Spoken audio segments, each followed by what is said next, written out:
ходе реформы 2011-2012 годов Дмитрию Александровичу Медведеву удалось переименовать милицию в полицию. Сделано это было, если не брать в расчет версию об отмывании денег для того, чтобы улучшить имидж российских правоохранительных органов. Рассуждали так: советская милиция была образцовой, а российская совсем нет. Милиционеры в 90-х, которых прозвали ментами, крышевали предпринимателей, занимались многими другими непотребными делами. Не все и не везде, но было видно, что милиция срослась с криминалом и им же сама стала. Если я кого-то обидел предыдущей фразой, извините. Я повторю, что речь идет не обо всех людях, которые служили в милиции в 90-х годах прошлого века. Были люди, которые не потеряли чести, и за это им спасибо. Что касается отмывания денег, то представьте только, сколько надписей пришлось сменить, заменив «ми» на «по». Здесь еще сыграла свою роль наша любовь оглядываться на Запад. В Америке, понимаете ли, честные, смелые и сильные полицейские, копы, еще и умные. А у нас какие-то менты. Звучит не очень. Вспомню еще сатирика Михаила Николаевича Задорнова, который говорил, что милиция – это милые лица, а полиция – подлые лица. Как-то так.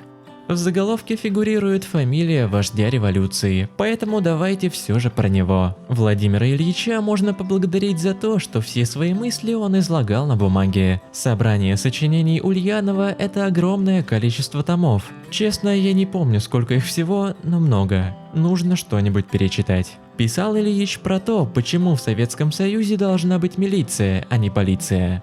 Против идей Гучкова и Милюкова. Ленин писал, что эти два политических деятеля хотят полицию, но Ульянов считал, что это неправильное решение. Владимир Ильич указывал, что полиция демократическая ничем не будет отличаться от царской. Далее я буду излагать мысли Ленина, поэтому не стану каждый раз говорить. Ленин думал, Ильич считал и так далее. Все, что будет озвучено ниже, его мнение, а не мое. Если будет что-то мое, я дам знать. Опыт западных стран показывал, что совершившиеся там буржуазные революции особо ничего не поменяли. Была полиция, которая подчинялась монархии, а потом появилась полиция, которая начала служить богачам. Бедняки так и остались обделенными. Советская милиция должна была защищать интересы рабочего класса и крестьян. А кого еще, если богачи либо расстреляли, либо они уехали сами? Оставалась какая-то часть интеллигенции, но это в расчет не было смысла брать.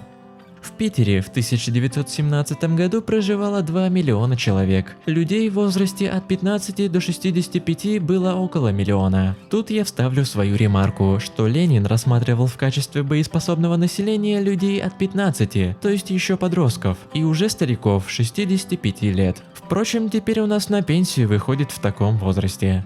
Итого получалось, что около 50 тысяч человек в городе могло ежедневно дежурить на улицах. То есть очень просто. Сегодня Иван работает на заводе, а завтра должен потратить день на патрулирование. И за это ему заплатят. И все это должно было называться народной милицией. То есть у Ленина все должны были трудиться на благо общества, защищать правопорядок с оружием в руках. Такого не случилось, но идеи были неплохие. Теперь расскажу о своих мыслях. Всеобщая милицейская повинность как идея мне не нравится. Другое дело, что у Ленина в его сочинениях есть здравые мысли. Например, такая: милиция должна быть народной. Что в это вкладывал Ленин, можно трактовать по-разному. Я это вижу так. За законностью следят сами граждане, потому что сегодня я милиционер, а завтра уже мой сосед. И все в одной лодке. Тут некогда коррупцию разводить, и не получится. Милиция защищает народ, людей, а не какие-то там структуры. В целом, идея народной власти, она интересная, когда в силовых структурах и других местах одни и те же люди. Когда все вместе, это только на пользу. И я не хочу комментировать то, как сейчас обстоят дела. Сами расскажите, что думаете в комментариях. Отмечу лишь, сославшись на государственные органы статистики, что расслоение в стране довольно серьезное.